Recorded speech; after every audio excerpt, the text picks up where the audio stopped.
Hey guys, welcome back to the Trainer Feed. This is David Bravo. I'm here with Coach Angel Sanchez Hey, and with Coach Jacques Delajour. what's up, everybody?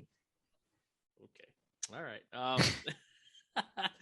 Well, today's topic, I wanted to talk about setting new goals and how to find either a new program or decide a new training style or method after coming back from a break. Because I've come back from a break.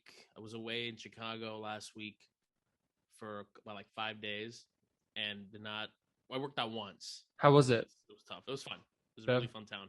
Definitely going back. Um, there were some shots, like gunshots that were heard. I was like, oh shit, this is Where? kind of like in Chicago. I mean, like, which kind of was a little scary, but other than that, it was all really, really good time. It was very fun. I definitely recommend people go to Chicago. Forget that I said that there were With shots. the bulletproof vest. Proof vest. You got. Just you good. Just get a couple of burner phones. Get something. No, but so then coming back, I was thinking of the next couple of days was like I was really wanting to get into more serious kettlebell training. For example, training for like a mock strong first or like RKC certification. Just look up something online to see what it is that they need me to do and just do it for myself. Because that's something that I've been interested in the past and I just haven't done it. So that's something I've been thinking about, maybe doing or maybe actually getting back into the weightlifting aspect of training more seriously and maybe compete again now that things are opening up again. So that's kind of like what's up in the air right now. And I think a lot of people and a lot of our clients always have that when they go away and they come back. It's either okay, we go right back to where we were, and if you take a month off, then we can't really go back to where you were. We got to like ramp back up.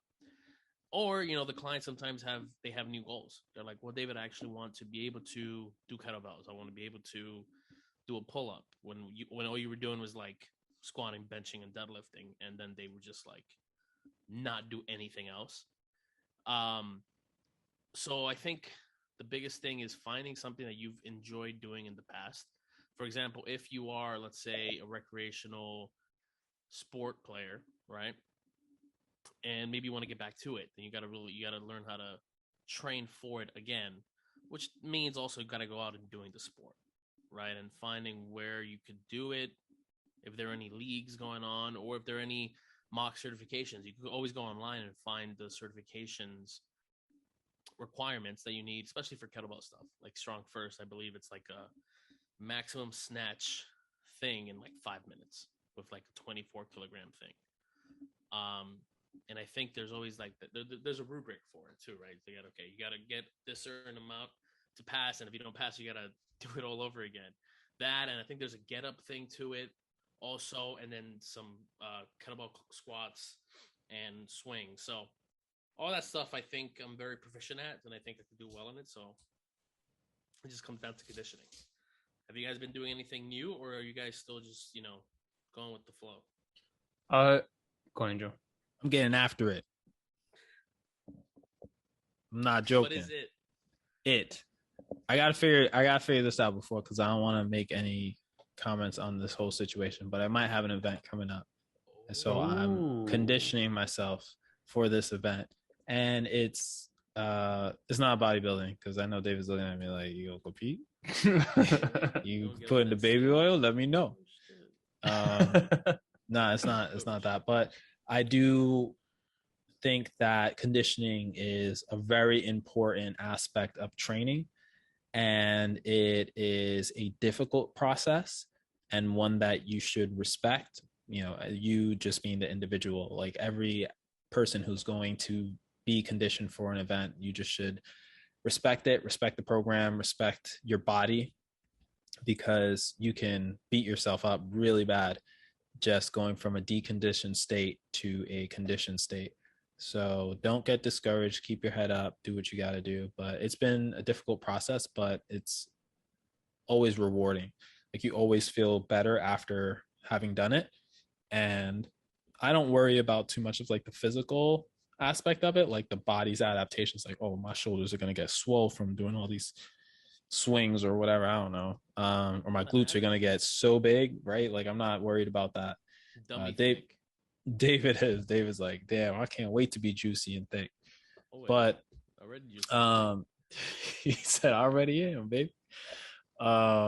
No, I don't think too much about that, but it does happen, right? Like it happens with the process. Once you do the work, everything else starts to adapt around that. And I think a lot of people get caught up with like, oh, I want this, oh, I want that. It's like, well, sometimes when you train like an athlete, like your body tends to look like an athlete and it just follows in suit. But you feel better because you're just focused on something. And I was just gonna make a point about what you had stated before, David, with coming back from a trip and then figuring out what's the next thing that you want to do. It really helps drive the motivation for exercise and maintaining a stable and solid program through the roof. Because if you don't have anything to train for, it's kind of like, well, what am I doing it for then? Yeah. Right? Functionality or, whatever. But if you have a Going to goal, exercise and not train. yeah, if you have a goal and a date, then that date's only going to get closer. It's not going to get further away unless COVID happens again. But you're going to work towards that and then, accomplish what you need to. So it's good. What about you, Jacques? I agree with what you're saying with having that set in stone goal or objective, because then everything becomes time centered, time focused, time sensitive even, sorry. I don't know what the other words. But personally, I've had a bit of a rut with, like, my knee was starting to bother me a little bit, like my good knee actually, and my left shoulder was starting to bother me a little bit. Actually, for doing pulls, not pushes, which is kind of odd.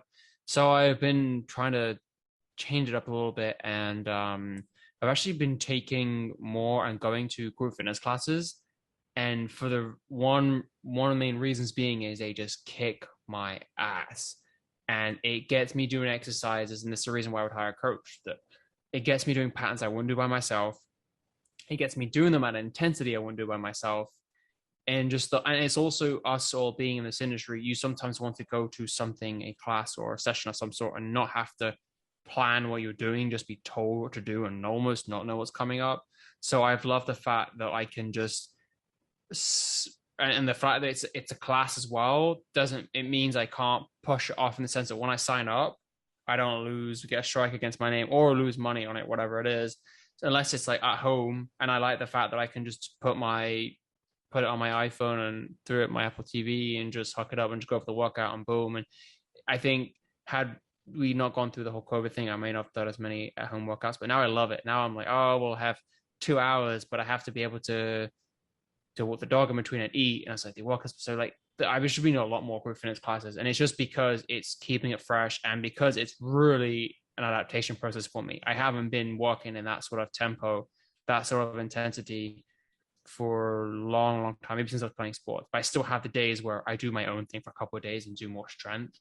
And I think what I'm reeling back into is that anyone who does one or the other, it's best to try and do a mix of several things in your workout, not just one thing in particular, because it's just good to expose your body to more than one thing. But then the cardiovascular benefits of more intense or whatever you want to go into argument stake wise. But that's kind of what I've been doing, because I've lost a little bit of interest with some of my workouts, believe it or not. I try and keep it fresh, but that's been good to kind of. And the other thing with taking other professionals classes or exercises is, as trainers, it helps you see a different spin on exercises we could be doing as well. Exercises I never thought of doing them a certain way. I never thought of doing this with dumbbell or kettlebell. I thought, oh yeah, that's actually.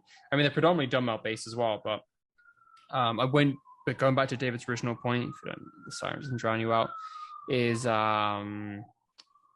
when I came back from vacation 2 years ago, I think it was when we went, I can't remember where we went to, but anyway, I came back and the whole time off was able to reset and just go in the gym and exercise that I've been doing for so long, do them with a different twist, do them with a different thing. So I think sometimes it's definitely for the better that you do have that time off, because you go in with a completely fresh mindset, completely different approach. It's almost like starting a new cycle, right?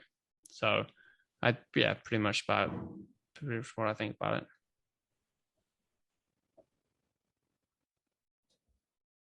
Cool.